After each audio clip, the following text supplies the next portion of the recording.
Hello students, HSLC 2025 হলে যেহেতু বেছি দিন নাই তো বহুতো ছাত্ৰ ছাত্ৰী হেতু চিন্তিত হৈ পৰিছে যে টান হ'ব নেকি কোৱেশ্চন পেপাৰখন কিমান পাৰ্চেন্ট টান কোৱেশ্চন থাকিব কিমান পাৰ্চেন্ট ইজি কোৱেশ্চন থাকিব তো আজি ভিডিঅ আমি ডিসকাস কৰিব গৈ আছো বিশেষকৈ চাৰিটা সাবজেক্টৰ ম্যাথছ ইংলিশ সায়েন্স আৰু সোশ্যাল সায়েন্স এই চাৰিটা সাবজেক্টত কিমান পাৰ্চেন্ট টান আহিব কিমান পাৰ্চেন্ট এভাৰেজ আহিব কিমান পাৰ্চেন্ট ডিফিকাল্ট লেভেলৰ কোৱেশ্চন থাকিব সেইখিনি আমি চাবলৈ গৈ আছো তেন্তে আহা ভিডিঅটো ষ্টাৰ্ট কৰো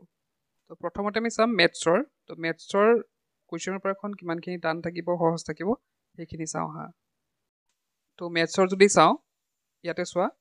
ডিফিকাল্ট লেভেল থাকিব 20% এভাৰেজ লেভেল থাকিব 60% আৰু ইজি লেভেল থাকিব 20% এটা ইজি লেভেল হৈছে মানে যোনকেইটা মানে প্ৰায় ছাত্ৰ ছাত্ৰীয়ে পাৰিবই ধৰা জাষ্ট সেইখিনি বেছিক নলেজখিনি থাকিলেই হ'ল সেইখিনি 20% তেওঁলোকে পাৰিব ধৰা পাৰাৰ কোৱেশ্চন থাকিব এভাৰেজ মানে যিসকলে অলপ অধ্যয়ন কৰিছে ভালদৰে তেওঁলোকৰ 60% থাকিব মানে 60% তেওঁলোকৰ কাৰণে এভাৰেজ থাকিব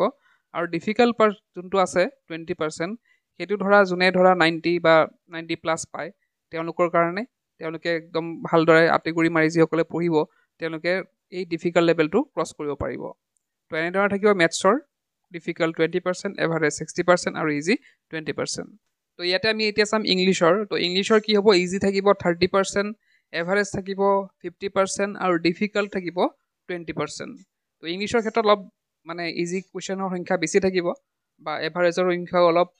মানে কম থাকিব ইজিটো বেছি থাকিব এভাৰেজটো কম থাকিব এতিয়া আমি যদি সায়েন্সৰ এখন সায়েন্সৰ হয় তো ইয়াতে ডিফিকাল্টি থাকিব কিমান সায়েন্সৰ ক্ষেত্ৰত 10% মাত্ৰ 10% থাকিব ডিফিকাল্ট এভাৰেজ থাকিব 60% আৰু ইজি থাকিব 30%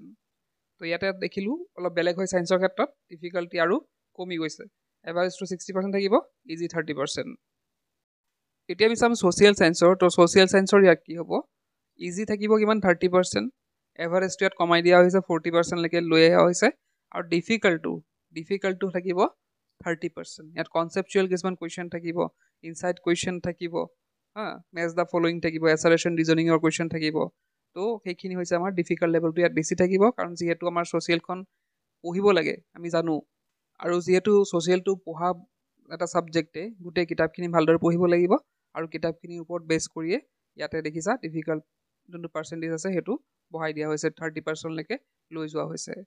তো এইখিনি আছিলে আগন্তুক যি এক্সাম আহি আছে HSLC তাত আহিবলগীয়া ডিফিকাল্ট ইজি আৰু এভাৰেজ কুৱেশ্যনৰ সংখ্যা বা পাৰ্চেণ্টেজ তো তোমালোকে ইয়াৰ পৰা আইডিয়া কৰিব পাৰিছা যে কেনেধৰণৰ কুৱেশ্যন আহিব পাৰে গতিকে মেইন কথা হৈছে কিতাপখন আমি ফ'ল' কৰিব লাগিব আৰু যিমানখিনি আমি পাৰোঁ আঁতি গুৰি মাৰি পঢ়িব লাগিব তো আজি ভিডিঅ'তে শেষ কৰিলোঁ কিপ ৱাচিং ইউ কেন লাৰ্ণ